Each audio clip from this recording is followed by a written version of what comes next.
Hello everyone, thank you for joining me today. My name is Manu and today we're going to be looking at springs. So we have a few language actors and that's to be able to define both elastic and plastic deformation, to be able to understand how the behavior of a spring changes with the actual force you're applying onto the spring itself, and to be able to define Hooke's law. Also, we want to be able to describe and explain the energy stored within a stretch spring. So we have a lot to cover, so let's get right into it. Okay, so now let's start having a look at what elastic and plastic deformation actually is.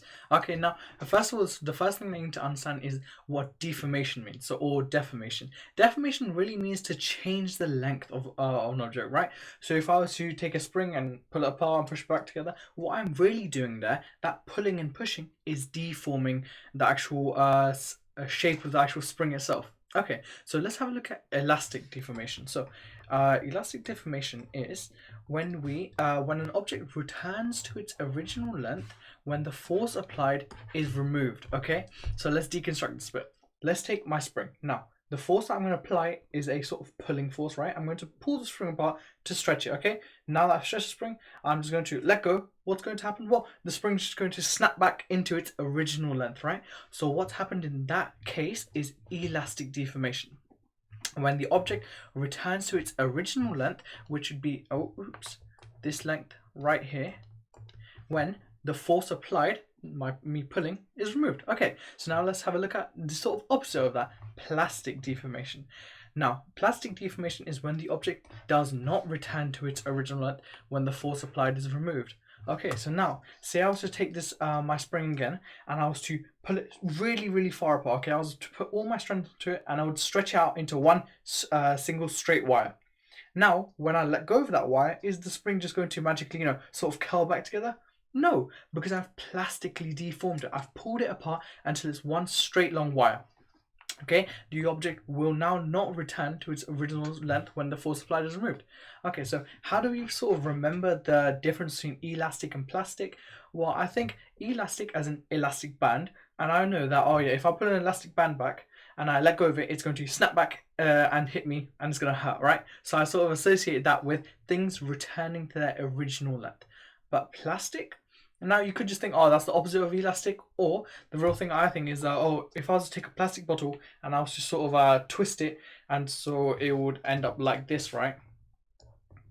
I know a lot of people have done this in school because I used to do it as well and get in trouble, right? So if I was to take it and sort of wring it out like a towel, and I was sort of leave it, it would stay like that, okay? It would not go back into its plastic bottle shape, okay? So that's how I remember elastic and plastic deformation. Okay, so what does this actually have to do with springs?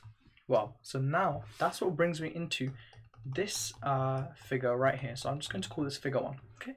So we can see that we have a spring and it's attached to a clamp stand. Okay, so that's what that is. And right next to the spring is a ruler. And usually we get a sort of like little marker here as well, just to tell you exactly where on the ruler that we're pointed at. And then attached to our spring is a mass hanger. Now it's called a mass hanger because guess what? You can hang masses on it, right? And so what we do in this experiment, this is actually a required practical, so you do need to know about this, is that progressively we add more and more masses onto our mass hanger. Now, when you add more mass to the mass hanger, what do you think happens to the spring? Well, the spring extends, right? It stretches, and we can measure that extension by where the arrow that we usually hang from the mass hanger points on the ruler. So let's draw a graph because, in physics we love graphs. Now, so say I was to plot force in newtons against extension. Oops, I can do little e.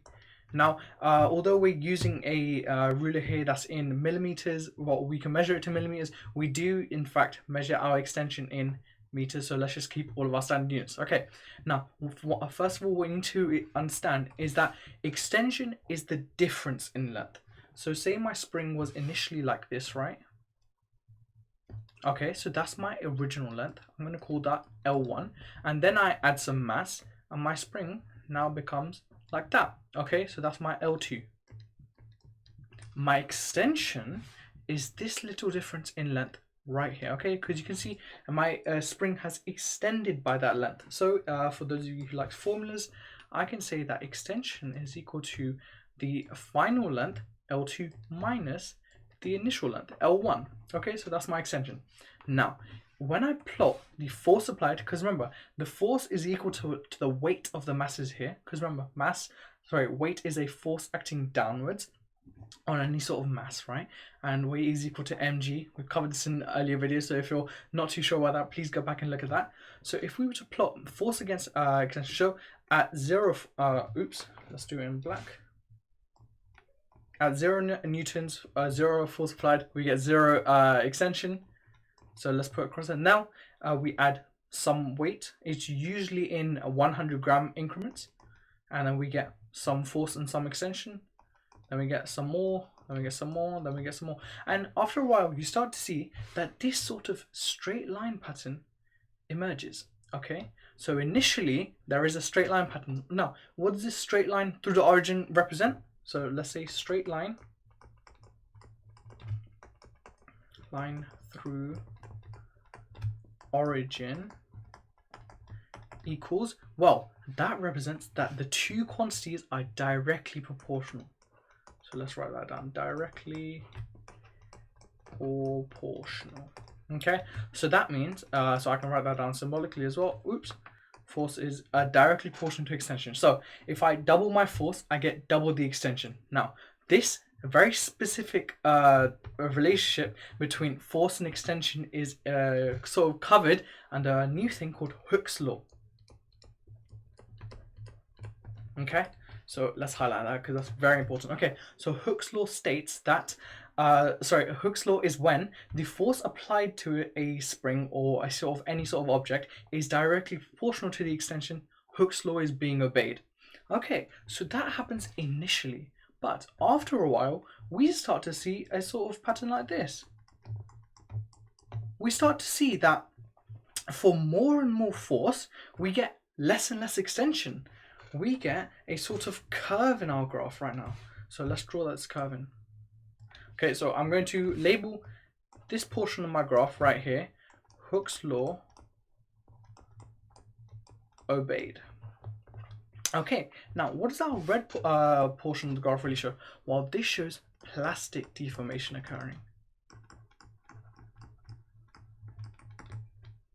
Okay, so when plastic deformation occurs, remember, an object does not return to its original length when the force applied is removed.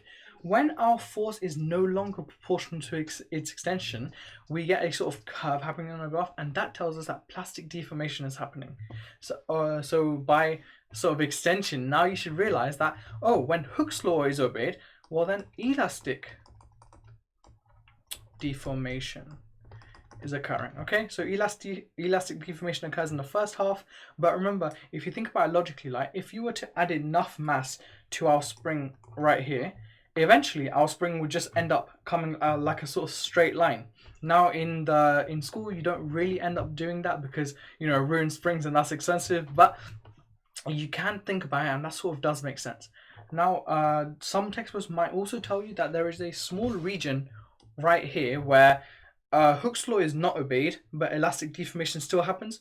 That is really technically correct as well, but that's not really something you cover until at A level, so don't get too worried if you don't see that. What you really need to understand though is that initially the spring does obey Hooke's law, so the force applied is directly proportional to its extension. But after a while, the spring doesn't obey Hooke's law anymore, and the force is no longer proportional and plastic deformation is occurring.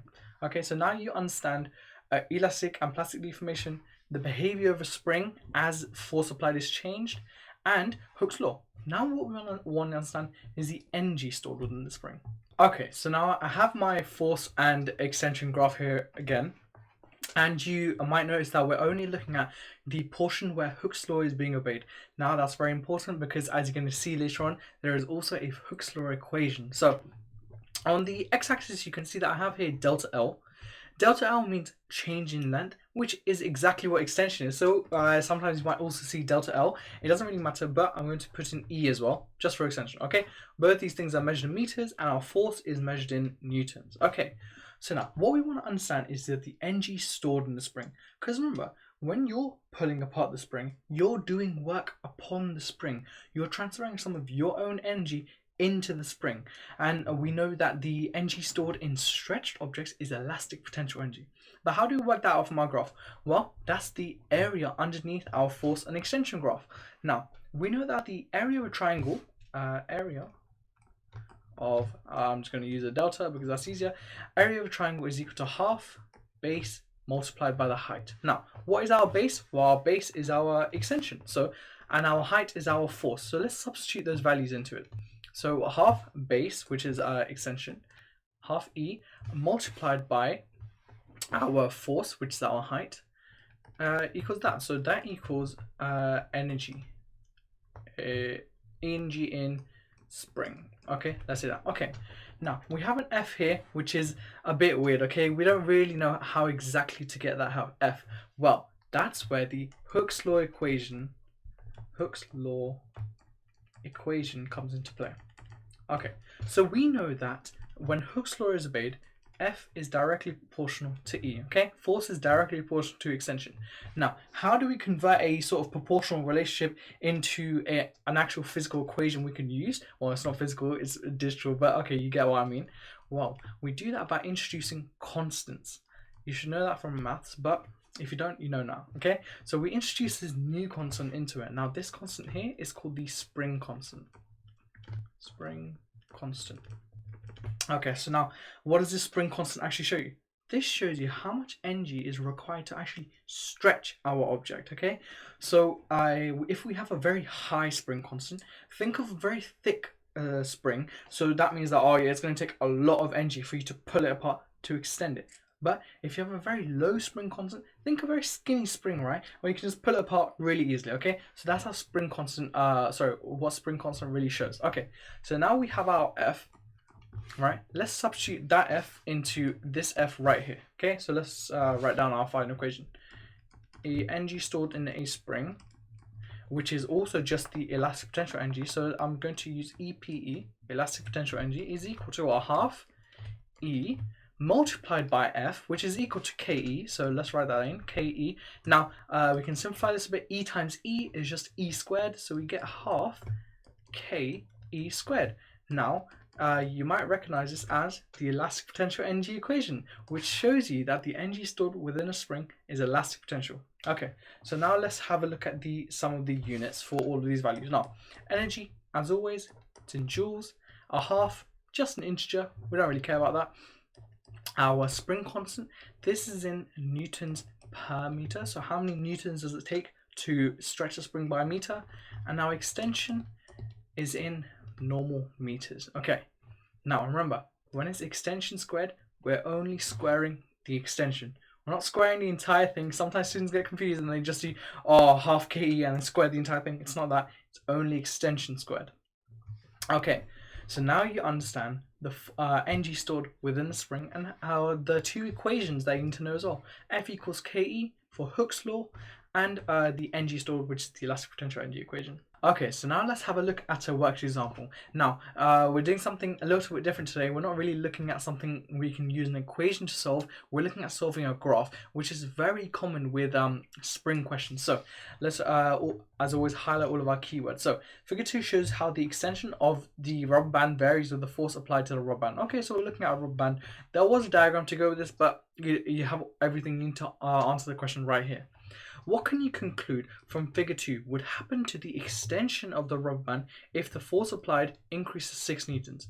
Okay, the rubber band does not break, right? So that's not an acceptable answer, and it rarely is. So what we're really looking at is the relationship between extension and force in newtons. Now, you can see that the axes have been flipped from what I've been teaching in the videos, but you'll notice that doesn't mean anything at all, because all we're really worried about is how the line, or rather the curve of the line, changes. Now, we can see that our line is changing, so that means that we're not having force is no longer directly proportional to extension.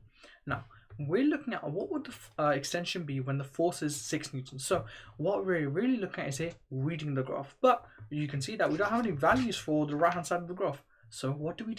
What we do is something called extrapolation. So what we do is that we take the curve of our graph right here and we follow it out.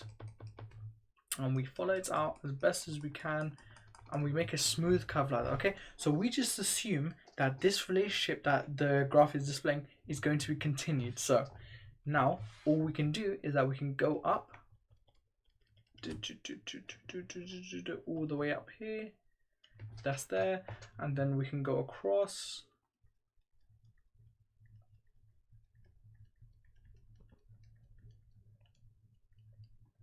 and then we get 120 millimeters. So what happens, what can I conclude from figure 2 would happen to the extension? Well, number one, because this is 2 marks, the extension